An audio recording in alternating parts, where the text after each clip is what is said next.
petite vidéo pour parler de pourquoi je fais des recherches sur l'histoire de la danse jazz et de la comédie musicale. Pourquoi c'est un sujet qui me passionne. Déjà parce que j'aime l'histoire, j'aime le monde du spectacle, j'aime faire des spectacles, j'aime en voir, j'aime en créer, j'aime être dedans. Et aussi parce que j'ai commencé ma carrière en faisant une école de danse. En France, quand tu vas à l'école de danse, en général, et que tu veux suivre un espèce de cursus académique, c'est-à-dire passer ton diplôme de prof, parce que finalement, c'est un peu le seul truc qu'on te propose en tant que danseur en France, je crois. Imagine. En tout cas, moi, dans l'école où j'étais, c'était ça, tu vois. Voilà, t'as trois cursus. T'as un cursus danse classique, danse contemporaine ou danse jazz. Moi, j'ai choisi de m'orienter dans la danse jazz parce que c'est ce que j'aime. J'ai fait une école pendant 3 ans. Après, j'ai arrêté cette école. Je voulais passer mes UV pédagogiques, histoire de la danse, anatomie et musique en candidat libre, donc j'ai commencé à apprendre un peu tous les trucs toute seule, donc notamment l'histoire de la danse. Et finalement, je me suis réinscrite dans une école l'année d'après. C'était une classe avec des options contemporain et jazz, donc zéro classique. Donc ça veut dire qu'en gros, on était préparés à être des futurs profs de danse jazz ou contemporain. Et en fait, on avait beaucoup de cours d'histoire de la danse classique, d'histoire de la danse contemporaine, mais zéro sur la danse jazz. Genre un cours de 3 heures. Un cours de 3 heures pour nous expliquer 100 ans d'histoire de la danse jazz. Et un peu de déception, tu vois, parce que j'étais là, mais en fait, why? Et il nous a quand même dit, oui, de toute façon, la danse jazz en France n'existe pas.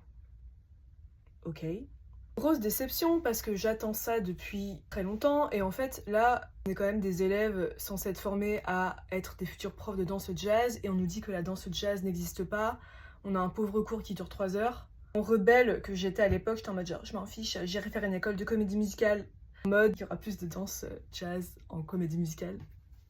Je ne vais pas jusqu'à la pédagogie. J'avais l'impression que si j'avais ce diplôme-là, j'allais me retrouver prof toute ma life et plus faire carrière, parce que c'est un peu ce qui se passe en France, c'est qu'on te met vachement dans des cases, tu vois. Enfin, c'est un peu compliqué de faire plusieurs trucs à la fois. Anyway, c'est un autre sujet. Je fais mon école de comédie musicale, c'est trop bien, j'apprends plein de trucs, mais quand même, la danse jazz, theater dance, comme ça s'appelle en fait, le style de danse des comédies musicales en Angleterre et à New York, ça s'appelle theater. Donc c'est vraiment dans la branche de la danse jazz, c'est ce style-là qui est utilisé.